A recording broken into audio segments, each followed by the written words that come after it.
సర్వలోకాల సృష్టికర్త అయిన పాలకుడు, పోషకుడు, ఈ భూమి ఆకాశాల సృష్టికర్త,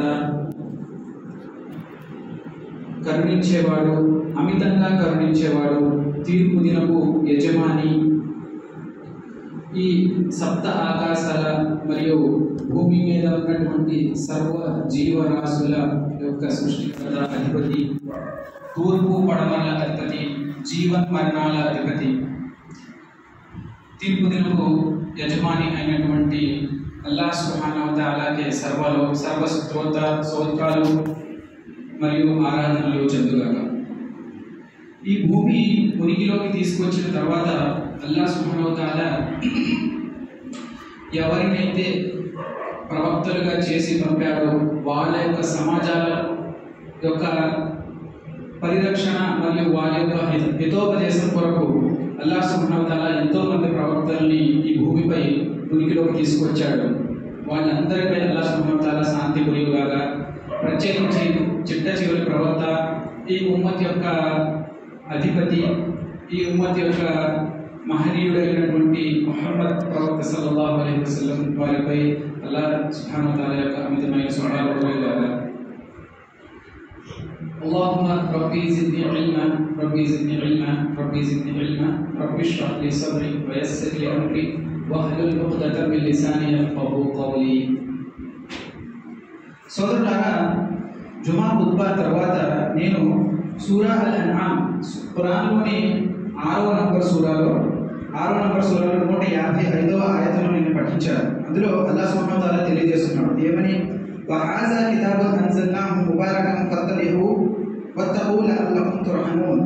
అల్లాహ్ సుబ్హానహు వ తఆలా తెలియజేస్తున్నాడు, నేను హాజా అంటే ఇది, ఈ గ్రంథమును మీ వైపునకు నేను అవతరింపజేశాను, ఇది పవిత్రమైనది, శుభాలు కలిగి ఉన్నది.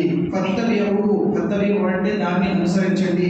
వత్తఖూ లఅల్లకుమ్ తుర్హమూన్ ఎందుచేతనంటే మీరు కరుణించబడతారు కనుక అని చెప్పి అల్లాహ్ సుబ్హానహు వ తఆలా ఖురాన్లో ఆయత్ నంబర్ 151 సూరా నంబర్ 6లో తెలియజేయడం జరిగింది. మూలాలు ఏంటి, అసలు ఇస్లాం ధర్మం యొక్క అవగాహన పొందేందుకు మనకి మూల సూత్రాలు, ధర్మాన్ని నిర్ధారించే ప్రమాణాలు ఏంటి అన్న విషయంపై ప్రామాణికంగా 4 సూత్రాలు మనకు తెలుస్తాయి. 4 అంశాలు ఉన్నాయన్నమాట. ఇందులో మొట్టమొదటిది ఖురాన్. మనం ఎక్కడి నుంచి మన ధర్మాన్ని నేర్చుకోవాలి అన్న విషయంపై మొట్టమొదటి అంశం మనకు వచ్చేది ఖురాన్. ఖురాన్ మొదటి ప్రాతిపదిక అన్నమాట.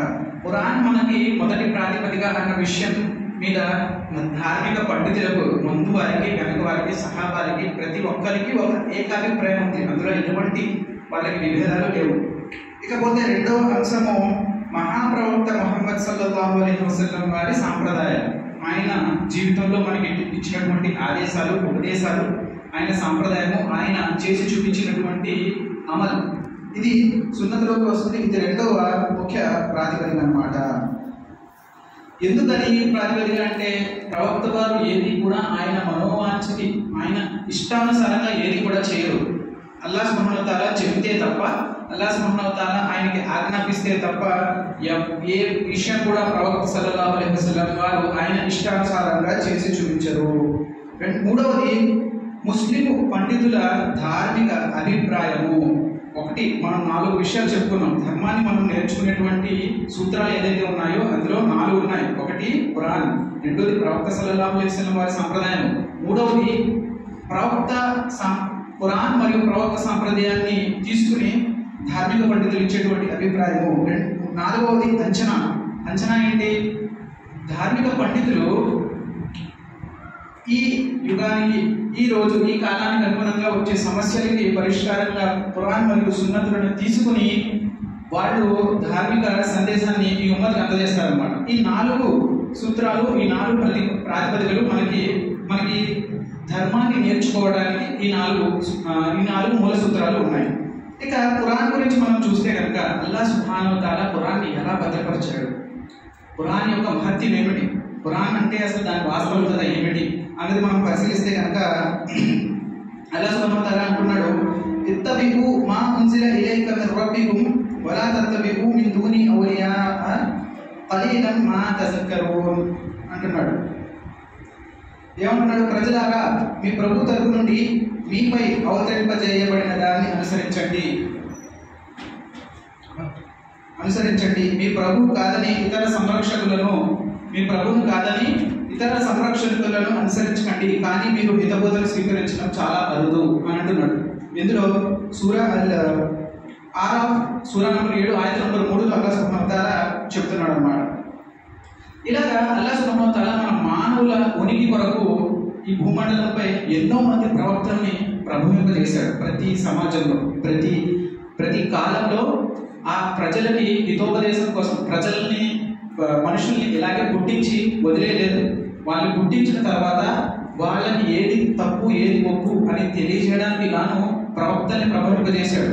మరియు ప్రవక్తల్ని పుట్టించిన తర్వాత వాళ్ళని ఆ కాలానికి అనుగుణంగా వాళ్ళకి కొన్ని అద్భుతాలని ప్రసాదించాడు. ఎందుకంటే ప్రజలకి ఆ ప్రవక్తలపై నమ్మకం కలగాలి కదా. ఈయన నిజమైన ప్రవక్తే, ఎవరో మనిషి వచ్చి నేను అల్లాహ్ సుబ్హానహు వ తఆలా ప్రవక్తని నమ్మండి అంటే ప్రజలు నమ్మే స్థితిలో ఉంటారు.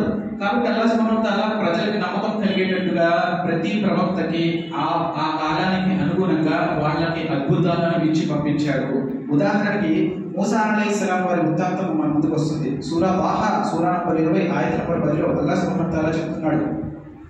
మూసా అలైహిస్సలాం వారి వృత్తాంతంలో ఆయన ఈజిప్ట్ నుంచి మదీనా వెళ్ళిపోతారు. ఒక సంఘటన జరిగి తర్వాత మదీనా నుంచి వారి కుటుంబాన్ని తీసుకుని మూసా అలైహిస్సలాం వారు కొండల వేళలో ఆహారం కోసం సంచరిస్తుండగా ఆయనకు ఒక కాంతి కనిపిస్తుంది. ఆ కాంతి వద్దకి మూసా అలైహిస్సలాం వారు చేరాక ఆ కాంతి నుంచి, ఓ మూసా, నేను అల్లాహ్ సుబ్హానహు వ తఆలా అన్న వాక్కు వినిపిస్తుంది అన్నమాట. ఆయనకి, నువ్వు పవిత్రమైన తువాల్ వయలో ఉన్నావు, నీ చెప్పులను విడిచి నువ్వు ఈ కాంతి వద్దకు చేరుకో అని అన్న వాక్కు ఆయనకు వినిపిస్తుంది మూసా అలైహిస్సలాం వారికి.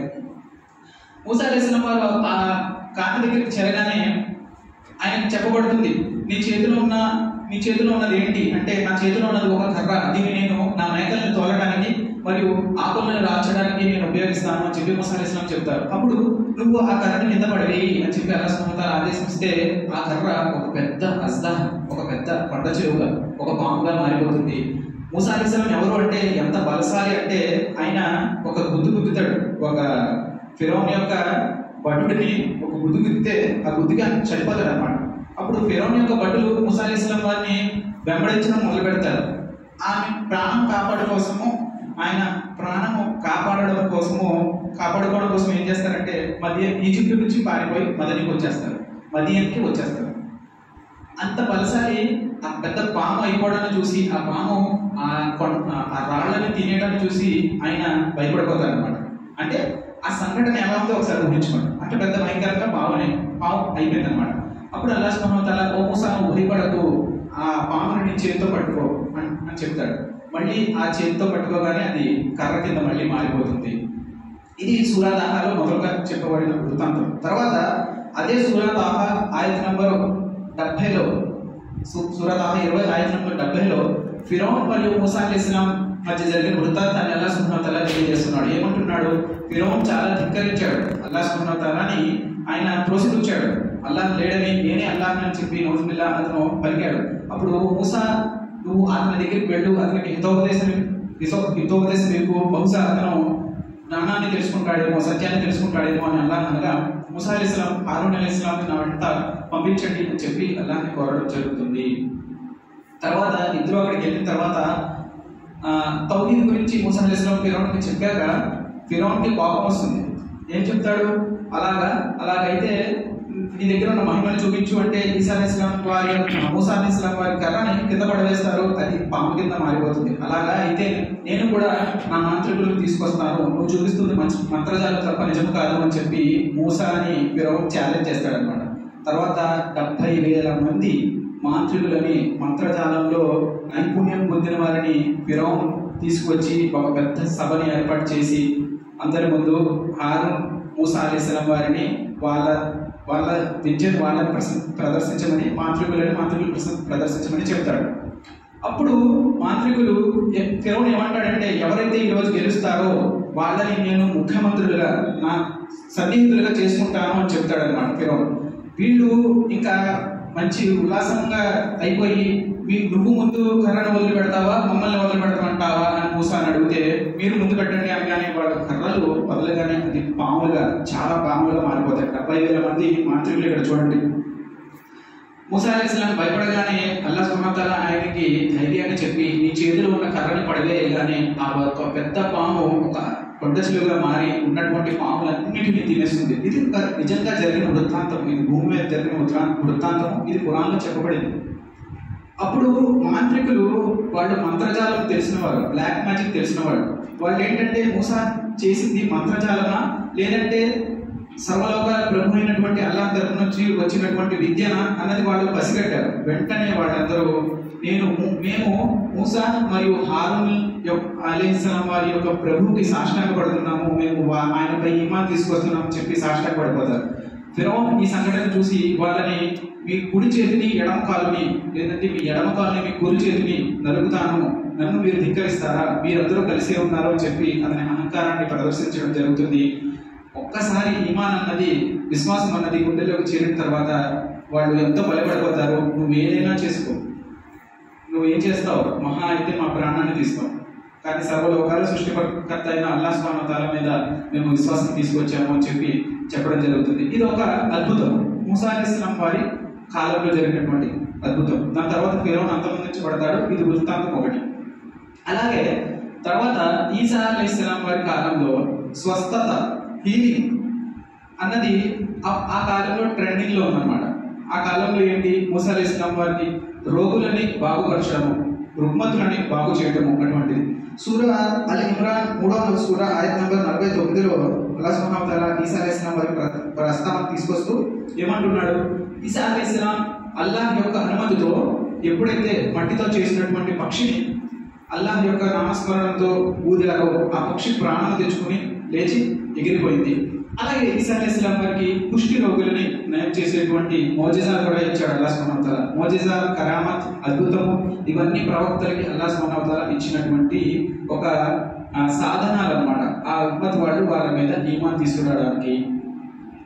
అలాగే మూసా అలైహిస్సలాం వారు మృతులను, చనిపోయిన వాళ్ళని అల్లాహ్ యొక్క నామముతో వారిని తాకితే వాళ్ళు మళ్ళీ జీవించి మళ్ళీ లేచి వచ్చేవారు.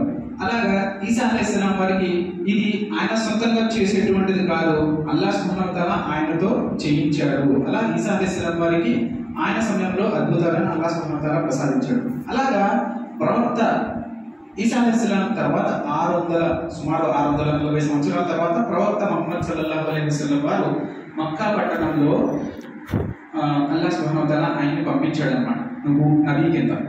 అప్పుడు ఆయన కాలంలో మక్కాలో బాగా ట్రెండింగ్లో ఉన్న ఆ టైంలో ఏంటంటే లిటరేచర్, భాషా సాహిత్యం అన్నది ఆ టైంలో మక్కా వాసులలో చాలా విపరీతంగా, అంటే అరబ్బులు భాషా సాహిత్యంలో ఎంత తీరిపోయారంటే ప్రపంచంలో ఆ టైంలో వాళ్ళకి పోటీ పడేవాళ్ళు ఎవరో లేరనమాట.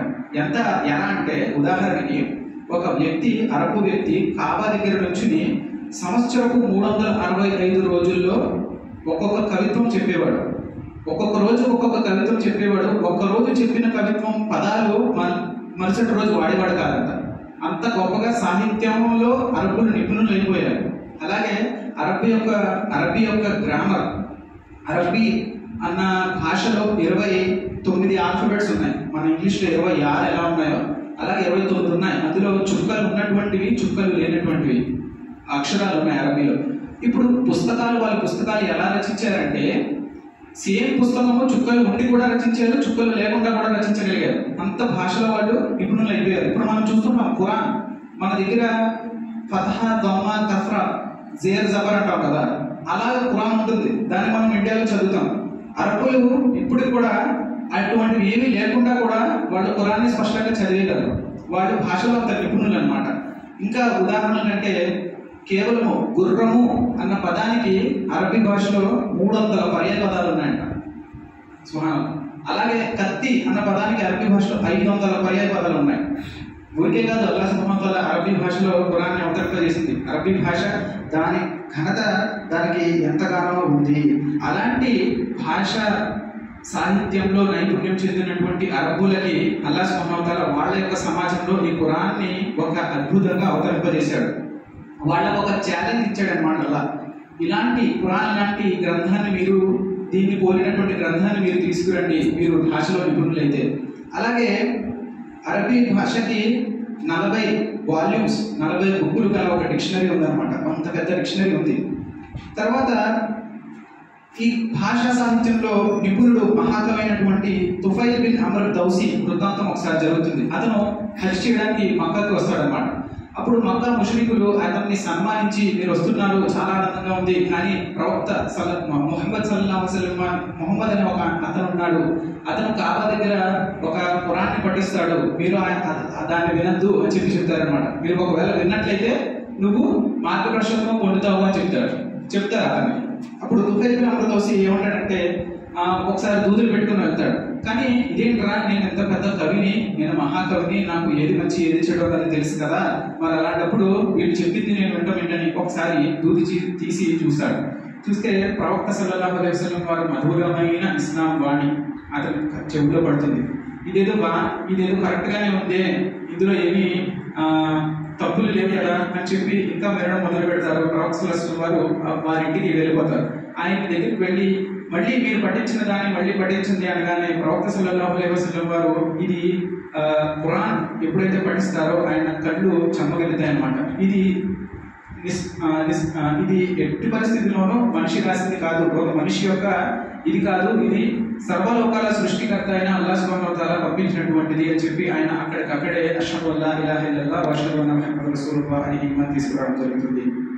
అలాగే సోదరులారా, సోదరిమణులారా, ఖురాన్ని ఎలాగ అల్లాహ్ సుబ్హానహు వ తఆలా భద్రపరిచాడు, ప్రతిష్టపరిచాడు. ఖురాన్లో ఉన్నటువంటి సైంటిఫిక్ ఫ్యాక్ట్స్, ఎన్నో సైన్స్కి సంబంధించిన అద్భుతాలు ఖురాన్లో ఉన్నాయి. డాక్టర్ మోరిస్ బొకైల్ అన్న అతను ఫ్రెంచ్ అకాడమీకి ఒక ప్రెసిడెంట్ అన్నమాట. అతను ఫ్రెంచ్ అకాడమీ ఆఫ్ సైన్స్కి ఒక ప్రెసిడెంట్. అప్పుడు ప్రతి కాలంలో ఎలాగైతే ఇస్లాం మీద బురద జల్లే ప్రయత్నాలు జరిగాయో 19వ శతాబ్దంలో కూడా ఒక పుకారు ఇస్లాం మీద పుట్టించారు. ఏమని? ముహమ్మద్ ప్రవక్త బైబిల్ని చూసి ఇస్లాంని కాపీ చేశారు, బైబిల్ని చూసి ఖురాన్ని కాపీ చేశారు అని చెప్పి ఒక పుకారుని లేపారనమాట. అప్పుడు బైబిల్లో ఫిరౌన్ వృత్తాంతము ఏమనుంది? ఫిరౌన్ని మేము ముంచాము, సముద్రంలో ముంచేసాము మూసా అలైహిస్సలాం వారి కాలంలో. ఫిరౌన్ యొక్క వృత్తాంతం ఇక్కడ అర్థమైపోయింది అన్నట్టు బైబిల్లో ఉంది. ఖురాన్లో ఏమనుందంటే, ఈ ఫిరౌన్ని ఎలాగైతే సముద్రంలో మేము ముంచామో అతన్ని ప్రళయ దినం వరకు కాపాడి ఉంచుతాము, ఎందుకంటే ఈ ప్రజలందరికీ ఒక నమూనాగా ఫిరౌన్ యొక్క శవాన్ని మేము ఉంచుతాము అని చెప్పి ఖురాన్లో చెప్పబడింది. వీడు అనుకున్నాడు, ఎవడు మోరిస్ బొకైల్ అనేవాడు, దొరికేసింది, ఇంకా మనకి ఏదో లాజిక్ దొరికింది.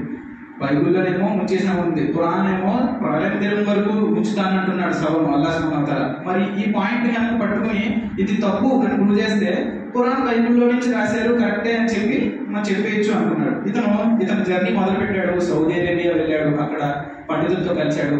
ఒకసారి ఈజిప్ట్లో ఒక సముద్ర తీరిన ఒక శవం దొరికింది, అది ఫిరౌన్ శవము. దాని మీద కార్బన్ డేటింగ్ అనేది చేయడం జరిగింది. అది ఎన్ని సంవత్సరాల క్రితంది అని పరిశీలించగా అది 3000 సంవత్సరాల క్రితం అది ఒక శవము ఫిరౌన్ది అని చెప్పి తేలిందనమాట. అప్పుడు ఇతను వచ్చి ఫ్రెంచ్ యూనివర్సిటీలో ఒక గొప్ప ప్రసంగాన్ని ఇచ్చాడు. మేము సందేహించాము ఖురాన్ యొక్క వాస్తవికతను, కానీ మాకు దొరికిన ఈ మమ్మీ ఏదైతే ఉందో ఫిరౌన్ మమ్మీ, అది నిజంగానే మూసా అలైహిస్సలాం వారి కాలానికి చెందిన 3000 సంవత్సరాల క్రితంది.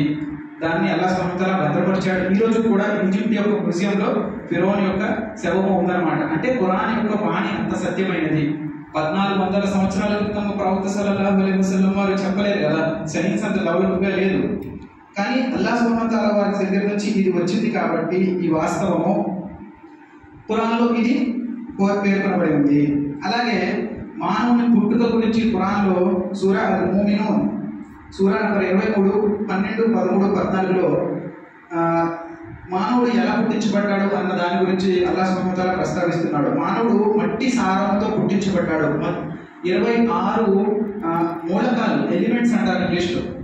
ఆ 26 మూలకాలలో సారం అంటే 95% 6 మూలకాలే ఉంటాయంట. అందులో ఏంటి? Hydrogen, oxygen, sulphur, phosphorus, nitrogen, తర్వాత కార్బన్ డైఆక్సైడ్. ఈ 6 మూలకాలతోనే మాత్రమే మనిషిలో ఉన్నటువంటి ఎక్కువ శాతం ఇదే ఉంది. అంటే ఎలాగైతే అల్లాహ్ సుబ్హానహు వ తఆలా మట్టి సారముతో నేను మానవుడిని పుట్టించాను అనే ఒక ఉదాహరణ ఇచ్చాడో, ఆ ఉదాహరణ ఆ టైంలో సైన్స్ అంత డెవలప్ అయ్యలేదు. ప్రవక్త సల్లల్లాహు అలైహి వసల్లం వారి టైంలో సైన్స్ డెవలప్ అయ్యలేదు. అల్లాహ్ అప్పుడే చెప్తున్నాడు, మట్టి సారంతో నేను పుట్టించాను. ఈ రోజు సైన్స్ ఏం చెప్తుందంటే నిజంగానే 26లో ఈ 6 మూలకాలు ఏవైతే ఉన్నాయో మనిషి శరీరము 95% దాంతోనే తయారై ఉంది అని చెప్పి సైన్స్ ధృవీకరిస్తుంది అన్నమాట. అలాగే అల్లాహ్ సుబ్హానహు వ తఆలా చెప్తున్నాడు, నుతుఫా అంటే ఒక నీటి బిందువుతో, వీర్యపు బిందువుతో నుతుఫా అన్న దానితో పుట్టించాను. నుతుఫా అంటే అసలు చాలా చిన్నదన్నమాట. అంటే సైన్స్ ఈరోజు మనకు చెప్తుంది 30 లక్షల వీర్య కణాలలో ఒక్క వీర్య కణం మాత్రమే ఆఖరికి ఆ అండాన్ని ఫెర్టిలైజ్ చేస్తుంది అన్నమాట. అంత అద్భుతమైన సృష్టిని అల్లాహ్ సుబ్హానహు వ తఆలా పెట్టాడు. ఒక బిందువు, చిన్న బిందువుతో నేను మానవుని సృష్టించాను అని చెప్తున్నాడు. తర్వాత అలక్ అంటే ఒక జలగ లాంటి, ఒక ముద్ద లాంటి ఆకారాన్ని దాని తర్వాత స్టేజ్లో ఇచ్చాము మానవుడికి. తర్వాత ముద్దుగా ఒక మాంసము ముద్దని తీసాము అందులో నుంచి. అంటే పిండంలో మానవుడి యొక్క దశలని అల్లాహ్ సుబ్హానహు వ తఆలా ఖురాన్లో 1400 సంవత్సరాల క్రితమే తెలియపరిచాడు అనమాట. తర్వాత ఇజ్హామ్, ఎముకల్ని మేము తయారు చేసాము, ఎముకలు తొడిగాము. దాని తర్వాత ఆ ఎముకలకి మాంసాన్ని తొడిగాము అని చెప్పి అల్లాహ్ సుబ్హానహు వ తఆలా చాలా డీటెయిల్గా ఈ రోజు ఒక 200 సంవత్సరాల క్రితం సైన్స్, మెడికల్ సైన్స్ డెవలప్ అయిన తర్వాత నిజంగానే మనిషి యొక్క దశలు ఇలా ఉంటాయి. ఒక ముద్ద కింద, తర్వాత అస్థిపంజరము, తర్వాత దాని పైన మాంసము, తర్వాత అవయవాలు రావడము, ఇవన్నీ అల్లాహ్ సుబ్హానహు వ తఆలా 1400 సంవత్సరాల క్రితమే ఖురాన్లో చెప్పాడంటే ప్రవక్త సల్లల్లాహు అలైహి వసల్లం వారు అయితే ఆయన నోటితో చెప్పలేరు కదా. ఆ టైంలో అంత సైన్స్ డెవలప్ అయ్యేది కదా. ఇంకోటి, ఇది కెనడాకి చెందిన ఒక పెద్ద scientist professor Keith Elmore, anatomy professor అనమాట. ఈయన ఇది చూసి ఆశ్చర్యపోయి దమ్మాంలో 7వ మెడికల్ కాన్ఫరెన్స్లో ఆయన ప్రామాణికంగా నేను ఖురాన్ అల్లాహ్ సుబ్హానహు వ తఆలా యొక్క బాణి, నేను ప్రొఫెసర్ని, ఒక ఎనాటమీ ప్రొఫెసర్ని, కానీ 1400 సంవత్సరాల క్రితము అల్లాహ్ సుబ్హానహు వ తఆలా ఖురాన్లో ఇంత డీటెయిల్గా ఏంటది పిండోత్పత్తి శాస్త్రం, ఎంబ్రియాలజీ గురించి చెప్పడము జరిగిందంటే అది చాలా పెద్ద ఒక అద్భుతం తప్ప మరేమీ కాదు, ఇది దైవవాణి అనడంలో సందేహం లేదు అని చెప్పి 1983లో ఖురాన్ ఆయన చదివిన తర్వాత మళ్ళీ అతని బుక్ని ఒకసారి రివైజ్ చేసి మళ్ళీ రాశాడు. అప్పుడు the best book in the medical science అని చెప్పి ఆయన రాసినటువంటి ద బుక్ ఆఫ్ ఎనాటమీ అన్న దానికి ఒక అవార్డు దొరికిందనమాట. అలాగే తర్వాత పుట్టబోయే శిశువు ఆడ మగ అన్న దానిపైన కూడా ఖురాన్ ఒక అవగాహన ఇస్తుంది మనకి. ఏమని చెప్తుంది? సూరా నజమ్ సూరా నంబర్ 53, 45, 46లో విడిచే బిందువు ద్వారా ఆడ మగాన్ని సృష్టిస్తున్నాము అని చెప్పి అల్లాహ్ సుబ్హానహు వ తఆలా చెప్తున్నాడు. అంటే జెనెటిక్స్ మాలిక్యులర్ బయాలజీలో మనకి ఈరోజు వస్తుంది. ఏమని? మగవాళ్ళ వీర్య బిందువుతోనే శిశువు ఆడ బిడ్డ మగ బిడ్డ అన్నది నిర్ధారితం అవుతుందంట. మగవాళ్ళ దగ్గర నుంచి XY అన్న క్రోమోజోమ్ విడుదలవుతుంది, లేదా XX అన్న క్రోమోజోమ్ విడుదలవుతుంది. ఆడవాళ్ళ దగ్గర నుంచి XX అన్న క్రోమోజోమ్ మాత్రమే. 23వ క్రోమోజోమ్లో అది నిర్ధారితమై ఉంటుందన్నమాట, పుట్టే బిడ్డ ఆడబిడ్డ మగబిడ్డ అన్నది. అక్కడ అల్లాహ్ సుబ్హానహు వ తఆలా విడిచే బిందువు ద్వారా ఆడ మగని సృష్టించాము అని చెప్పి సూరా నజమ్ 53, 45, 46లో అల్లాహ్ సుబ్హానహు వ తఆలా స్పష్టం చేశాడు. ఇది కూడా ఒక ఖురాన్ యొక్క అద్భుతమే. ఈ రోజుల్లో మనం చూస్తుంటాం, మగబిడ్డ పుట్టకపోతే అత్తమామలు కోడల్ని చాలా వేధించడము, నీ వల్లే లాభలేదు అని చెప్పి, లేదంటే విడాకులు ఇప్పించడము, ఇటువంటివి. నిజానికి అల్లాహ్ సుబ్హానహు వ తఆలా చెబుతున్నాడు, ఈ రోజు 1400 సంవత్సరాల తర్వాత సైన్స్లో 100 సంవత్సరాల క్రితం ఈ మాట ధృవీకృతం అయితే ఏంటంటే వీర్యకణం ద్వారా మగబిడ్డ ఆడబిడ్డ అన్నది నిర్ధారితం అవుతుంది అని చెప్పి ఖురాన్ అప్పుడే చెప్పింది అనమాట. అలాగే సూరా నిసా సూరా నంబర్ 4, ఆయత నంబర్ 56లో నొప్పిని కలిగించే కణాలు చర్మంలోనే ఉన్నాయి. అంటే అల్లాహ్ సుబ్హానహు వ తఆలా ఈ నరకం యొక్క శిక్షణ గురించి చెబుతూ, ఎప్పుడైతే వాళ్ళ చర్మాలు పూర్తిగా కాలిపోతాయో ఆ చర్మాన్ని మళ్ళీ మేము కొత్త చర్మాలతో మళ్ళీ వాళ్ళ చర్మాలని రీప్లేస్ చేస్తాము, మారుస్తాము అని చెప్పి అల్లాహ్ సుబ్హానహు వ తఆలా అంటున్నాడు. అప్పుడు థాయిలాండ్కి చెందిన అనాటమీ డిపార్ట్మెంట్ చైర్మన్ తెజాకట్ అన్న అతను ఈ విషయము మేము కేవలం మెదడులోనే మెదడులోనే నొప్పిని గ్రహించే కణాలు ఉంటాయేమో అనుకున్నాము. కానీ ఖురాన్లో ఏంటంటే 1400 సంవత్సరాల క్రితమే చర్మంలో కూడా నొప్పిని గ్రహించే కణాలు ఉంటాయి అని చెప్పి ఆ సమయంలో ఏ సైన్స్ కూడా చెప్పలేదు. కానీ ఖురాన్ చెప్పింది అంటే ఇది ఖచ్చితంగా ఒక దైవవాణి అని చెప్పి ఆయన 8th మెడికల్ కాన్ఫరెన్స్ సౌదీ అరేబియాలో జరిగినటువంటి కాన్ఫరెన్స్లో ఆయన అందరి ముందు కలిమాని స్వీకరించాడు. ఆయన ఒక పెద్ద ప్రొఫెసర్, ఏదో అలాంటి మామూలు మనిషి కాదు. అలాగా ఖురాన్లో కియామా సూరా కియామా సూరా నంబర్ 75 3-4 ఆయతులు అల్లాహ్ సుబ్హానహు వ తఆలా చెప్తున్నాడు, మేము మనిషి యొక్క వేలి ముద్రలు కూడా మళ్ళీ స్థాపిస్తాము. ఈ రోజు వేలి ముద్రలు అన్నటువంటిది ఫోరెన్సిక్ సైన్స్ లో పోలీస్ డిపార్ట్మెంట్ వాళ్ళు వాడతారు. అల్లాహ్ సుబ్హానహు వ తఆలా ఈ వేలి ముద్రల యొక్క గొప్పతనం గురించి 1400 సంవత్సరాల క్రితమే ఖురాన్లో తెలియజేశాడనమాట. అప్పుడు ముష్రికులు అడుగుతారు, మేము చనిపోయిన తర్వాత మళ్ళీ మేము పుట్టించబడతామా? వాళ్ళకి రిప్లైలో పుట్టించబడటమే కాదు, మీ ఎముకలను పూర్తిగా తీసుకురావడమే కాదు, మీ వేలి ముద్రలతో సహా. ఒక అద్భుతం చూడండి, ప్రపంచంలో సుమారు 800 కోట్ల మంది ఉన్నారు. ఏ ఇద్దరి వేలు ముద్రలు ఒకదానికొకటి చేరవు. ఇంతే ఉంది వేలు, ఇక్కడి నుంచి ఇక్కడికి ఉంది. ఇంతలోనే ఇన్ని కోట్ల ప్యాటర్న్స్ అల్లాహ్ సుబ్హానహు వ తఆలా సృష్టించాడు. అలా మనుషులు వస్తూనే ఉంటారు.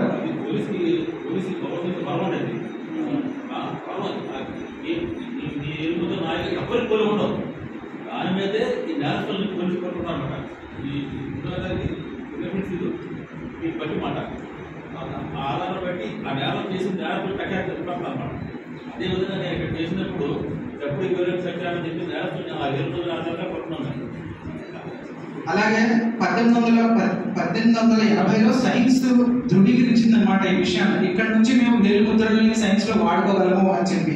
ఇస్లాంలో 1400 సంవత్సరాల్లో ఏ ఒక్క అక్షరం కూడా, అలాగే ఈ ఖురాన్లో 1400 సంవత్సరాల నుంచి ఏ అక్షరం కూడా చెక్కు చెదరకుండా అలాగే ఉంది.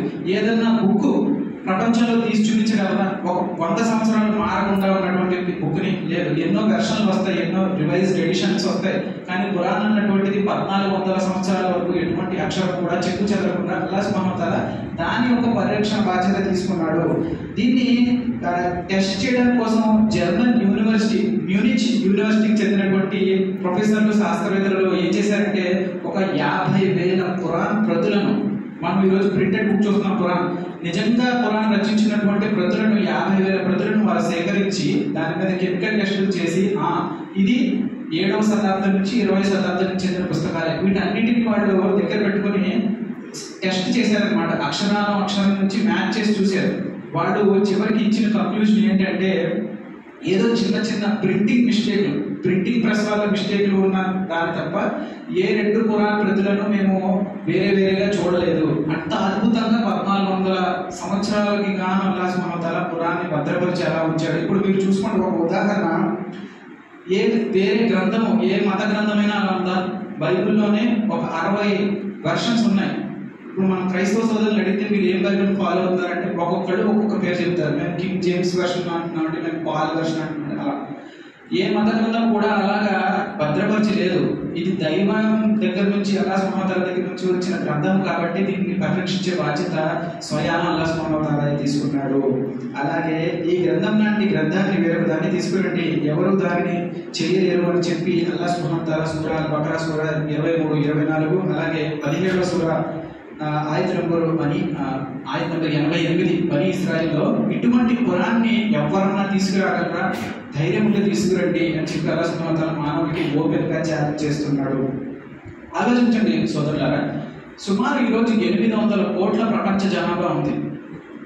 775 కరెక్ట్గా చెప్పాలంటే 190 కోట్లు, సుమారు 200 కోట్లు అనుకోండి, అంతమంది ముస్లిం జనాభా ఉంది. అంటే ఎంత ఉన్నట్టు? 1/4 ఉన్నట్టు. అందులో సుమారు 1 కోటి మంది ముస్లింలు హాఫిజే ఖురాన్ అన్నమాట. హాఫిజే ఖురాన్ అంటే ఏంటి? ఖురాన్ని హృదయంలో పెట్టుకున్నారు, కంఠస్థం చేశారు. ఈ రోజు ప్రపంచంలో ఉన్నటువంటి ఖురాన్ ప్రతులను అన్నిటిని తీసుకుని దహించేసిన, కాల్చేసిన, ప్రపంచంలో ఏ మూల ఒక హాఫిజే ఖురాన్ని తీసుకుని వచ్చి ఇంకొక మూల హాఫిజే ఖురాన్ని తీసుకుని వచ్చి మళ్ళీ మొత్తం ఖురాన్ని మళ్ళీ రచింపజేసేయచ్చు. అంటే ఖురాన్ని కేవలము ప్రతుల రూపంలోనే కాదు, హృదయాల్లో కూడా, గుండెల్లో కూడా అల్లాహ్ సుబ్హానహు వ తఆలా మనుషుల గుండెల్లో ఖురాన్ని భద్రపరిచాడు. దీన్ని చెప్పేటువంటి ప్రయత్నము ఎన్ని చేసినా ఏం చేసినా ఖురాన్ అనేటువంటిది ప్రళయ దినం వరకు ఈ భూమండలం మీద నుంచి చెరగదు. ఇది అల్లాహ్ సుబ్హానహు వ తఆలా చేసేటువంటి వాగ్దానం. ఎప్పుడైతే ఖురాన్ ఈ భూమండలం మీద నుంచి వెళ్ళిపోతుందో అప్పుడు ఖురాన్కి సంబంధించిన తథ్యం అదనమాట. ఈ హృదయాలలో ఉన్నటువంటి హాఫీజుల్లో ఉన్నటువంటి ఖురాన్ను ఏ రెండు హాఫీజుల్ని ప్రపంచంలో ఈజిప్ట్ నుంచి ఒకరిని, అమెరికా నుంచి ఒకరిని, ఇద్దరిని కూర్చోబెట్టి ఏదో ఒక సూర చదవండిరా అంటే వాళ్ళిద్దరు చదివేటువంటి సూర ఒకలాగే ఉంటుంది. ఒక అక్షరం ఈ అన్న చోట ఆ అనరు, ఆ అన్న చోట ఈ అనరు. అంత పర్ఫెక్ట్ గా ఖురాన్ని వాళ్ళు కంఠస్థం చేస్తారు. అల్లాహ్ సుబ్హానహు వ తఆలా ఈ ఖురాన్ని భద్రపరిచాడు అనమాట. అలాగే అల్లాహ్ సుబ్హానహు వ తఆలా చెప్తున్నాడు సూరా అల్ అన్ఆమ్ ఆయత్ నంబర్ 155లో ఏమని, వహాజా కితాబున్ అన్జల్నాహు ముబారకన్ ఫత్తబిఉ వత్తఖూ లఅల్లకుమ్ తుర్హమూన్. నేను ఈ గ్రంథాన్ని అవతరింపజేశాము, ఇది శుభాలు గల గ్రంథము కనుక మీరు దీనిని అనుసరించండి, భయభక్తుల వైఖరి అవలంబించండి, తద్వారా మీరు కనికరానికి నోచుకునే అవకాశం ఉంది అని చెప్పి. తర్వాత ఒక చోట వస్తుంది قد جاءكم من الله نور ومبارك مبين. సూరా అల్ మాయిదా 14-15-16 సూరాలో ఏమంటున్నాడు అల్లాహ్ సుబ్హానహు వ తఆలా, మీ వద్దకు అల్లాహ్ తరపు నుండి కాంతి వచ్చేసింది, సత్యం వైపునకు మార్గం చూపే ఒక గ్రంథం కూడా, కాబట్టి దానిని మీరు అనుసరించండి అని చెప్పి అల్లాహ్ సుబ్హానహు వ తఆలా చెప్తున్నాడు. మళ్ళీ ఇన్నల్ లజీన కఫరు బిద్దిక్రి లమ్మా జాఅహుం వ ఇన్నా లకితాబున్ అజీజున్ లా యఅతిహిల్ బాతిలు మిన్ బైని యదైహి. ఏమంటున్నాడు అల్లాహ్ సుబ్హానహు వ తఆలా ఖురాన్ గురించి, తమ ముందుకు హితబోధ వచ్చినప్పుడు దానిని విశ్వసించకుండా తిరస్కరించిన వారు వీరే. కానీ యథార్థం ఏమిటంటే ఇది ఒక శక్తివంతమైన గ్రంథము. ఖురాన్ గురించి అల్లాహ్ చెప్తున్న వాక్యాలు ఇవి. ఏమని, సత్యం దాని అసత్యము దాని మీదకు ముందు నుండి కానీ వెనుక నుండి కానీ రాజాలదు, అది ఎలా అస్సలు పాడయ్యే అవకాశమే లేదని చెప్పి అలా తెలియజేస్తున్నాడు. వివేకవంతుడు స్తుతిపాత్రుడైన దేవుడు అవతరింపజేసిన గ్రంథం ఇది. అలాగే అల్లాహ్ సుబ్హానహు వ తఆలా చెప్తున్నాడు, వహూహియ ఇలయ్య హాదల్ ఖుర్ఆని అనా లిఉన్దిరకుం బిహి వమన్ బలగ. ఓ ముహమ్మద్ సల్లల్లాహు అలైహి వసల్లం, నీవు వారితో చెప్పు, మిమ్మల్ని ఇంకా ఎవరి వద్దకు చేరుతుందో వారందరినీ నేను హెచ్చరించడానికి గాను ఈ ఖురాన్ను నా వద్దకు వహీ ద్వారా పంపబడింది. సూరా అల్ అన్ఆమ్ సూరా నంబర్ 6 ఆయత్ నంబర్ 19లో చెప్పబడింది. హాజా బలాగుల్ లిన్నాసి వలియున్దిరౌ బిహి. సర్వ మానవులకు ఇదొక సందేశము, తద్వారా వారిని హెచ్చరించాలని. సూరా ఇబ్రాహీం సూరా నంబర్ 53. ఇలాగా దివ్య ఖురాన్లో పలు చోట్ల దాని యొక్క ఘనత గురించి చెప్పడం జరిగింది. అలాగే హదీసులో ఒక చోట వస్తుంది, నేను మీ మధ్య ఆ వస్తువును వదిలి వెళ్తున్నాను, దానిని గట్టిగా పట్టుకోండి, మీరు దానిని కట్టుబడి ఉన్నంత వరకు మీరు ఎట్టి పరిస్థితుల్లో మార్గభ్రష్టులు కాలేరు అని చెప్పి అదే దైవ గ్రంథము అని చెప్పి హదీస్లో ఖురాన్ గురించి చెప్పబడింది. ఇది ముస్లింలో చెప్పబడింది అన్నమాట ఈ హదీసు. ఇలాగా చాలా చోట్ల ఖురాన్ యొక్క ఘనత, ఖురాన్లో దాని యొక్క ప్రామాణికత యొక్క ప్రూఫ్ అల్లాహ్ సుబ్హానహు వ తఆలా ఖురాన్లో ఇస్తున్నాడు. ఇది ఖురాన్ యొక్క వృత్తాంతము మనం తెలుసుకున్నాం. ఖురాన్ భద్రపరచబడింది ఇలా అల్లాహ్ సుబ్హానహు వ తఆలా ద్వారా. ఖురాన్లో ఏ ఆదేశాలు అయితే ఉన్నాయో అవి చెక్కు చెదరకుండా అలాగే ఉన్నాయి. ఖురాన్లో ఏదైతే చెప్తున్నాడో అలా దాన్ని స్వీకరించడంలోనే మనకి సాఫల్యం ఉంది, తిరస్కరించడంలో మనకి నష్టం ఉంది అని చెప్పి క్లియర్గా మనకి తెలుస్తుంది. ఇక మనం ముందు మొదలుపెట్టినట్టు మనం 4 సూత్రాలను అనుకున్నాము. మొదటిది ఖురాన్, రెండోది ప్రవక్త సల్లల్లాహు అలైహి వసల్లం వారి సాంప్రదాయము, ఆయన చెప్పినటువంటి వాకులు, మూడోది పండితుల అభిప్రాయం, నాలుగోది అంచనా అని చెప్పి రెండవ ప్రాతిపదికైన దైవప్రవక్త సల్లల్లాహు అలైహి వసల్లం వారి విధానము ఏంటది? దైవప్రవక్త సల్లల్లాహు అలైహి వసల్లం వారి విధానము అంటే వారి ప్రవచనలు, ఆచరణలు లేక ప్రసంగాలు, ఇవన్నీ కూడా ఆయన జీవిత కాలంలో ఏదైతే చేశారో, ఏదైతే చేసి చూపించారో, ఖురాన్ పైన ఎలాగైతే అమలు పరిచారో ఆయన సాంప్రదాయము అవన్నీ ప్రవక్త వారి సాంప్రదాయం కిందకి, సున్నత్ కిందకి వస్తాయి. నిజానికి ఖురాన్ యొక్క వ్యాఖ్యానము, ఖురాన్ యొక్క అమలు పరిచి చూపించడము, చాలా వాక్యాలు ఖురాన్లో ఎలా ఆచరించాలి అన్న విషయాన్ని ప్రవక్త సల్లల్లాహు అలైహి వసల్లం వారి జీవిత చరిత్రలో చేసి చూపించారన్నమాట మనుషులకి. అది సున్నత్ కిందకు వస్తుంది. ఉదాహరణకి ఖురాన్లో నమాజు స్థాపించమని ఉంది, కానీ మగరిబ్ నమాజ్లో ఎన్ని రకాతులు, ఇషా నమాజులు ఎన్ని రకాలు, ఏ టైంకి ఏ నమాజు చేయాలి, ఇటువంటి విషయాలు, ధార్మిక విషయాలు, హజ్ ఉమ్రా గురించి ఒక్కొక్క ఘట్టము ఒక్కొక్క విధంగా చేయాలి. అల్లాహ్ సుబ్హానహు వ తఆలా మనందరికీ ఇక్కడ హజ్ ఉమ్రా చేసిన భాగ్యాన్ని ప్రసాదించుగాక. ఆమీన్. ఆ హజ్ ఉమ్రాల యొక్క ప్రొసీజర్ ఎలా అన్నది హదీసులో మనకు తెలుస్తుందన్నమాట. అలాగే వివాహాది శుభకార్యాలు, తర్వాత వారసత్వ పంపిణీకి గురించి విషయాలు, ఇవన్నీ ఖురాన్లో క్లుప్తంగా ఉంటాయి. దాన్ని విశదీకరించి నబీ సల్లల్లాహు అలైహి వసల్లం వారు ఆచరించి చూపిస్తారనమాట. ఇలా చెయ్యాలి, ఇది ఇది ఇది పద్ధతి అని చెప్పి. అలాగే తర్వాత ఒక చోట వాటిలో కొన్ని ఆధారాలు ప్రస్తావన ఖురాన్లో కూడా ఉంది. అందులో మహాప్రభు సల్లల్లాహు అలైహి వసల్లం వారి విధేయత చూపి ఆయన సల్లల్లాహు అలైహి వసల్లం అడుగుజాడలలో నడుచుకోవాల్సిందిగా ఆదేశించబడింది. మహాప్రభు సల్లల్లాహు అలైహి వసల్లం దివ్య ఖురాన్కు తాత్పర్యం, ఆయన జీవితము దివ్య ఖురాన్కు తాత్పర్యం వంటిది అని చెప్పి చెప్పడం జరిగింది అన్నమాట. అదేవిధంగా సున్నత లేకుంటే ప్రజలకు మంచిని పెంపొందించే, చెడులను అరికట్టే ఆజ్ఞలు, కీర్తనలు బోధపడేవి కావు. లావాదేవీలలో, ధర్మాధర్మాల్లో అల్లాహ్ విధించిన హద్దులు, కట్టుబాట్లు ఏమిటో కూడా నెలకొల్పబట్టి సులువుగా అర్థం చేసుకోగలుగుతున్నారు. ఖురాన్లో సున్నత్ గురించి ఏం చెప్పబడింది, ఖురాన్లో ప్రవక్త జీవితం గురించి ఏం చెప్పబడింది, ఖురాన్లో ఖురాన్ గురించి చెప్పబడింది, మరి ప్రవక్త జీవితం మీద కూడా అనుసరించాలా అని ఖురాన్లో చెప్పబడిందా చూద్దాం. వఅతీఉల్లాహ వరసూలహు లఅల్లకుం తుర్హమూన్. అల్లాహ్ సుబ్హానహు వ తఆలా సూరా అల్ ఇమ్రాన్ సూరా నంబర్ 3 ఆయత నంబర్ 133లో చెబుతున్నాడు, అల్లాహ్కు ప్రవక్తకు విధేయత చూపండి, మీరు కనుకరించబడే అవకాశం ఉంది.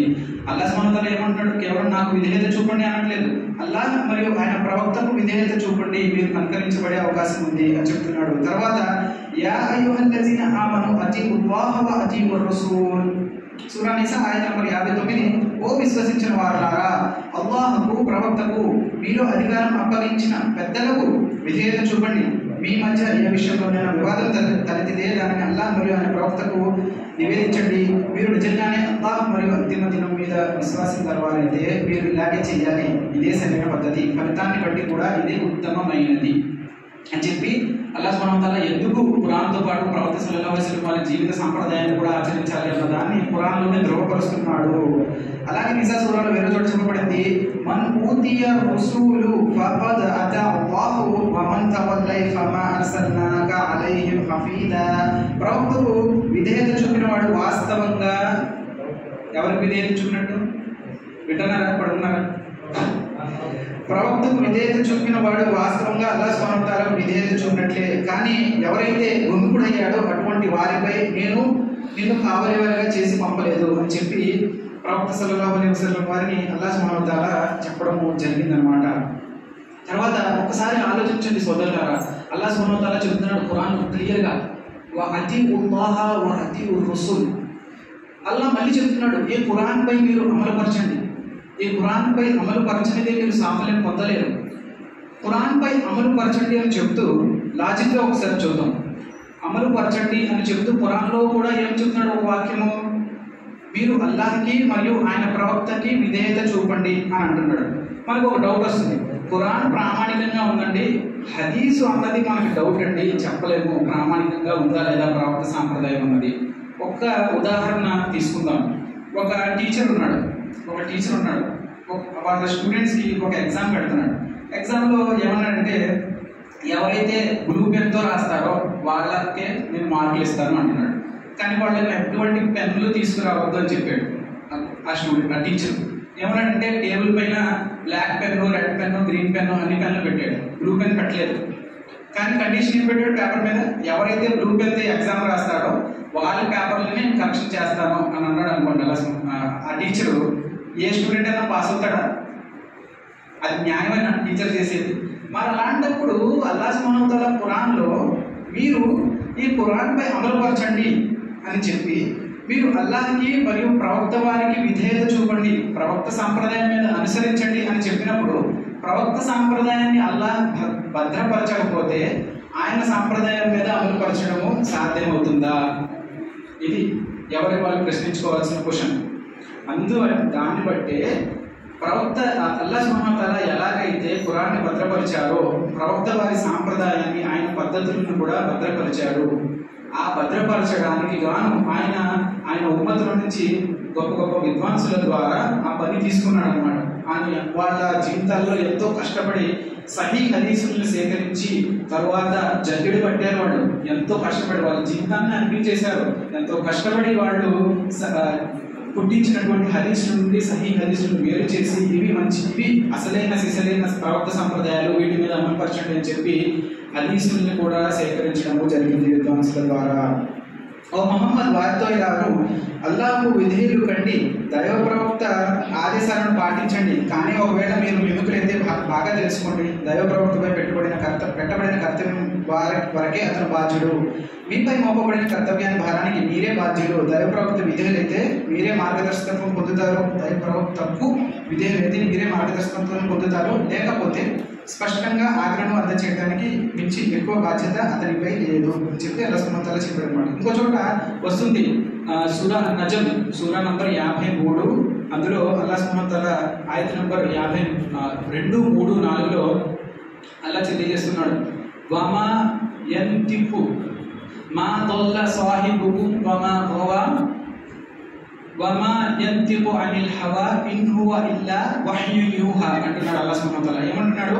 మా దల్ల సాహిబుకుం వమా గవా, మీతో ఉన్నటువంటి ప్రవక్త గుమ్రా అంటే మార్గభ్రష్టత్వము పొందలేదు, లేదా అతను తప్పు చేయలేదు. మా దల్ల సాహిబుకుం వమా గవా వమా యంతికు అనిల్ హవా, అతను యంతికు అంటే అరబీలో చెప్పడము, వమా యంతికు అనిల్ హవా, హవా అంటే తన ఇష్టానుసారం, తను ఏది కూడా ఇష్టానుసారము చెప్పడు. మా అన్న పదానికి అరబీలో నాట్ నెగేషన్, నో అని వస్తున్నాను. వమా యంతికు అనిల్ హవా ఇన్ హువ ఇల్లా వహ్యు యూహా అంటే అల్లాహ్ సుబ్హానహు వ తఆలా దగ్గర నుంచి అవతరించిన దాన్ని తప్ప ప్రవక్త ఏ మాట పలకరు అని చెప్పి అల్లాహ్ సుబ్హానహు వ తఆలా సూరా నజమ్లో స్పష్టంగా మనకి ఒక ఆదేశాన్ని తెలియజేశాడు. అబ్దుల్లా బిన్ అమర్ రదియల్లాహు తఆలా అన్హు గారు ఒక సహాబా అన్నమాట. ఆయన ప్రవక్త వారి దగ్గర హదీసులు రాసేవారు. ఆయన ఏం చేసేవారంటే, ఈ సూరా యొక్క తఫ్సీర్ కనుక మీరు తీసి చూస్తే ఆయత నంబర్ 4 ఇందులో వస్తుంది, తఫ్సీర్ ఇబ్న్ కసీర్లో దీనికి వ్యాఖ్యానం వస్తుంది. ఏం చెప్తున్నాడంటే, ఆ అబ్దుల్లా బిన్ అమర్ రదియల్లాహు తఆలా అన్హు గారు ప్రవక్త వారు చెప్పే ప్రతి మాట రాసేవారు. ప్రతి మాట అంటే నేను ఇప్పుడు ఇలా మాట్లాడుతాను అనుకోండి, అలా కూర్చొని అలా రాసి ఏదన్నా ఏం చెప్పినా రాసేసేవారు అనమాట. అంటే అప్పుడు వేరే వాళ్ళు ఖురేషి అంటే వేరే సహాబాలు ఏమన్నారంటే, ఓ అబ్దుల్లా బిన్ అమర్ ఏంటయ్యా నువ్వు ప్రవక్త వారు ఏం చెప్పినా రాసేస్తున్నావు, ప్రవక్త వారు ఒకసారి కోపంలో ఉంటారు, ఏదో ఒక మాట చెప్తారు, అది కూడా రాసేస్తావా, ప్రతి ఒక్కటి రాసేస్తున్నావు అని చెప్తే ఈయనకు కొంచెం ఉంటుంది కదా, ఒక 10 మంది 10 రకంగా చెప్తే మనం ఏదో చేస్తున్నాం తప్పేమో అనిపించి రాయడం మానేశారు. ప్రవక్త సల్లల్లాహు అలైహి వసల్లం వారికి విషయం తెలిసింది. ప్రవక్త వారు ఏమన్నారంటే, ఓ అబ్దుల్లా బిన్ అమర్, సర్వలోకాల సృష్టి నా ప్రాణం ఎవరి చేతిలో అయితే ఆయనని సాక్షిగా పెట్టి చెప్తున్నాను, నా నోటి నుండి వెలువడే ప్రతి మాట సత్యమే అయి ఉంటుంది, నువ్వు ప్రతిదీ రాయి అని చెప్పి ఆయనకి ఆదేశించారన్నమాట. అంటే ప్రవక్త వారి నోటి దగ్గర నుంచి వచ్చింది ప్రతి విషయము స్వీకారయోగ్యమే. రెండోది, ప్రవక్త వారు ఇచ్చినటువంటి ఆదేశము ఏది కూడా ఆయనకి ఇష్టానుసారం ఇచ్చింది కాదు, కేవలం అల్లాహ్ సుబ్హానహు వ తఆలా దగ్గర నుంచి వచ్చిన దైవవాణి అనడంలో ఎటువంటి సందేహము లేదు. ఇకపోతే సోదరుల సబ్జెక్ట్ ఇంకా అందులో చాలా ఉంది, కానీ మనకి సమయం ఆసన్నమైంది కాబట్టి నేను ఒక చిన్న 2 విషయాలను చెప్పి నేను దీన్ని ముగిస్తాను. ప్రస్తుత మన సమాజంలో, మన పరిస్థితుల్లో, మన భారతదేశంలో కానీ మన ప్రపంచంలో కానీ మన ముస్లింలు మీద, మన ఇస్లాం మీద ఎలాగైతే చరిత్రలో బురద జల్లారో అలా చాలా ప్రయత్నాలు జరుగుతున్నాయి. మనము ఇటువంటి సందర్భంలో చేయాల్సింది ఏమిటంటే, ముందు మన ముస్లింలు ఐకమత్యం అన్నది రావాలి. సూరా ఆల్ ఇమ్రాన్ సూరా నంబర్ 3 ఆయత నంబర్ 103లో అల్లాహ్ సుబ్హానహు వ తఆలా తెలియజేస్తున్నాడు, అల్లాహ్ తాడుని గట్టిగా పట్టుకోండి, అల్లాహ్ తాడుని గట్టిగా పట్టుకోండి, ఆ తాడుని వదలకండి, ఖురాన్ మరియు ప్రవక్త వారి సాంప్రదాయాన్ని గట్టిగా పట్టుకోండి. ఆ దానికి అనుగుణంగా మీరు ఎప్పుడైతే నడుస్తారో ప్రతి ముస్లింలందరిలో ఐకమత్యం దానికి అంతటా అదే వస్తుంది. రెండవది, మంచి నడవడిక కలిగి ఉండడం. మన ముస్లిం యొక్క నైతిక బాధ్యత ఏంటంటే, ఒక ముస్లిం సమాజం, ముస్లిం అన్నవాడు ఒక మంచి నడవడిక కలిగిన వాడు. ఇస్లాం అన్నది శాంతిని ప్రభవింపజేయడానికి ఈ లోకంలో వచ్చిందే తప్ప ఏదో టెర్రరిజంను హత్య చేయడానికి వచ్చిన విషయం కాదు. ఈ విషయాన్ని సైంటిస్టులు కూడా అంగీకరిస్తారు. కాబట్టి ఉదాహరణకి మన మసీదు ముందు పార్కింగే ఉంది, బైక్లే పెట్టుకున్నాం. మనము ఆ బైబిల్ పెట్టుకున్న దాన్ని బట్టి, మనం రోడ్డుని ఆక్రమించకుండా పెట్టుకున్న దాన్ని బట్టి ఒక సందేశం వెళ్ళాలి సొసైటీకి. ముస్లిం అంటే ఇలా ఉంటారా, శాంతిని వ్యాపింపజేస్తారు, మంచి వాళ్ళురా. ఇప్పుడు మన మీద జరుగుతున్నటువంటి బురద జల్లే కార్యక్రమానికి వాళ్ళే ఒక సాక్ష్యంగా నిలబడాలి. అరే, నాకు ఒక ముస్లిం ఫ్రెండ్ ఉన్నాడు, వాడు ఎలాంటి వాడు, వాడి ఆచరణ ఎలా ఉండేది అన్నది నాకు తెలుసు, నువ్వు చెప్పేది తప్పు, ఒక ముస్లింలు ఏమంటారు దాన్ని టెర్రరిస్ట్ అనో ఏదనో అటువంటివన్నీ తప్పు, ఒక ముస్లిం ఎలా జీవితాన్ని నడుపుతాడు అన్నది నాకు తెలుసు అని చెప్పి ఒక ముస్లిం ఇతరుడు కూడా సాక్ష్యం ఇచ్చేటటువంటి విధంగా మన నడవడిక ఉండాలి. ప్రవక్త సల్లల్లాహు అలైహి వసల్లం చెప్తారు, ఆఖిరత్ రోజు మంచి నడవడిక కల వారి యొక్క అమల్, వారి యొక్క కార్యాలు ఏమైతే ఉంటాయో త్రాసులో చాలా బరువుగా దూగుతాయి అని చెప్పి. మంచి నడవడిక అన్నది చాలా ముఖ్యమైన విషయము. అలాగే సోదరులారా, ఒక చిన్న హదీసు చెప్పి సోదర భావన ఎలా ఉండేది సహాబా రజల్లాహు అన్హుం మధ్యలో అన్నది చెప్పి నేను నా ప్రసంగాన్ని ముగిస్తాను. ఇయాష్ బిన్ అబీ రబీ రజల్లాహు అన్హు వారి గురించి ఒక ఉల్లేఖనం వస్తుంది. ఆయన ఏమవుతుందంటే, ఒక యుద్ధము చేస్తూ ఉంటారు ముస్లింలు. వాళ్ళు ఏమో యుద్ధంలో ఇప్పుడు ఎలాగైతే ఎండలు ఉన్నాయో, ఒక ఎండ తాపం, ఎంతో కష్టపడి యుద్ధం చేస్తుంటారు. అప్పుడు వాళ్ళకి దాహం అన్నది వేస్తుంది. వాళ్ళకి ఒక చిన్న గ్లాస్లో నీళ్లు తీసుకుని వస్తారనమాట. నీళ్లు కూడా ఉండవు ఆ టైంలో.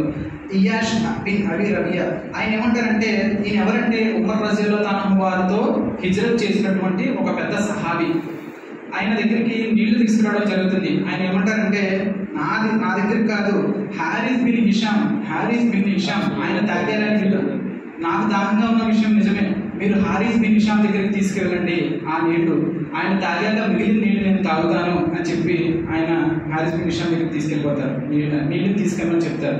హారిస్ బిన్ హిషామ్ దగ్గరికి నీళ్లను తీసుకెళ్ళిన తర్వాత అక్కడ ఆయన ఏమంటారంటే, నా దగ్గరికి కాదు, ఇక్రిమా అని ఒక ఆయన ఉన్నాడు, ఆయన దగ్గరికి తీసుకెళ్ళండి, ఆయన పాపం దాహంగా ఉంటాడు, నా సోదరుడు, అతను నాతో పాటు యుద్ధం చేస్తున్నాడు, అతని దగ్గరికి తీసుకెళ్ళండి, అతను తాగాక నేను తాగుతాను మిగిలింది అని చెప్తాడు.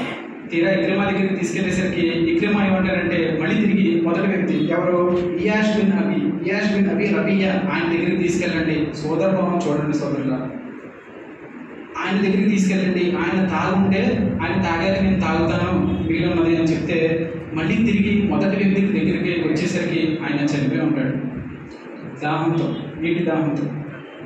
మళ్ళీ రెండో వ్యక్తి దగ్గరికి, ఎవరు రెండో వ్యక్తి, హారిస్, ఆయన దగ్గరికి వెళ్ళేసరికి ఆయన కూడా చనిపోయి ఉంటాడు. అలా ఇక్రిమా దగ్గరికి వెళ్ళేసరికి ఆయన కూడా చనిపోయి ఉంటాడు.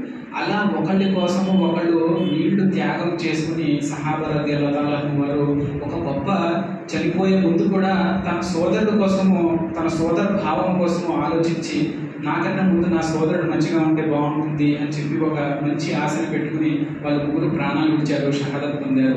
ఈ రోజు మనము ఏం చేస్తున్నాము, మన సోదరుడి కోసము, మన సోదరుడి గురించి తప్పుగా చెప్తున్నామా మసీదులో, లేదంటే ఇవన్నీ విషయాలు మనం గుర్తుపెట్టుకోవాలి. ఇవన్నీ ఇస్లాం అనేది ఒక సంపూర్ణమైన ధర్మము, మనలో మార్పు తీసుకువచ్చే ఒక ధర్మము. మన సోదరుడి గురించి మనం ఎప్పుడైతే దువా చేస్తామో, అల్లాహ్ సుబ్హానహు వ తఆలా మనం చేసినటువంటి దువా అల్లాహ్ యొక్క దైవదూతలు ఆమీన్ అని చెప్పి మన కోసం పలుకుతారు. అంటే నా సోదరుడు బాగుండాలి అల్లా అని మనం దువా చేస్తే, అల్లాహ్ యొక్క దైవదూతలు ఇతను కూడా బాగుండాలి అల్లా అని చెప్పి దువా చేస్తారనమాట. హదీస్లో మనకు తెలుసు. కాబట్టి ఇటువంటి సోదర భావనతో, ఒక మంచి నడవడికతో అల్లాహ్ సుబ్హానహు వ తఆలా యొక్క ఇస్లాంపై, అల్లాహ్ యొక్క గ్రంథంపై మన అందరినీ అమలుపరిచే మరియు ప్రవక్త సల్లల్లాహు అలైహి వసల్లం వారి సంప్రదాయంపై మనం అందరము మనస్ఫూర్తిగా అమలుపరిచే భాగ్యాన్ని అల్లాహ్ సుబ్హానహు వ తఆలా మనందరికీ ప్రసాదించుగాక. ఆమీన్. ఓ అల్లాహ్ సుబ్హానహు వ తఆలా మా అందరి జీవితాలలో శుభాలను ప్రసాదించు, మా యొక్క కుటుంబాలలో, మా యొక్క సంతానంలో నువ్వు శుభాలను ప్రసాదించు కరుణామయ. ఆఖిరత్లో ప్రళయ దినాన మా కర్మల పట్టము కుడి చేతిలో వచ్చేటువంటి భాగ్యాన్ని నువ్వు మాకు ప్రసాదించు. మా వ్యాపారాలలో, మా ఉద్యోగాలలో నువ్వు శుభాలను ప్రసాదించు. ఎవరైతే ఉపాధి లేక బాధపడుతున్నారో వారికి ఉపాధి ప్రసాదించు. ఎవరికైతే ఉపాధిని ఇచ్చావో ఆ ఉపాధిలో నువ్వు వృద్ధిని కల్పించు. అనారోగ్యంతో బాధపడుతున్న వారందరికీ నువ్వు స్వస్థతని చేకూర్చు. వాళ్ళ యొక్క ఆరోగ్యాల్లో నువ్వు బరకత్తును ప్రసాదించు. వల్ల ప్రవక్త సల్లల్లాహు అలైహి వసల్లం వారి చేత హౌదే కౌసర్ నీళ్లు తాగే భాగ్యాన్ని మా అందరికీ ప్రసాదించు. ప్రళయ దినం నాడు ఆ రోజు ఉండేటువంటి కష్టాలు, ఆ రోజు ఉండేటువంటి భయంకరమైన దృశ్యాల నుండి మమ్మల్ని అందరినీ నువ్వు నీ కరుణతో కాపాడు. రబ్బనా ఆతినా ఫిద్ దునియా హసనతన్ వఫిల్ ఆఖిరతి హసనతన్ వఖినా అజాబన్నార్. రబ్బనా ظلمنا أنفسنا وإن لم تغفر لنا وترحمنا لنكونن من الخاسرين.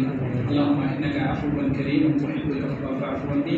ربي زدني علما ربي زدني علما ربي زدني علما. سبحانك ربي رب العزة عما يصفون وسلام على المرسلين والحمد لله رب العالمين.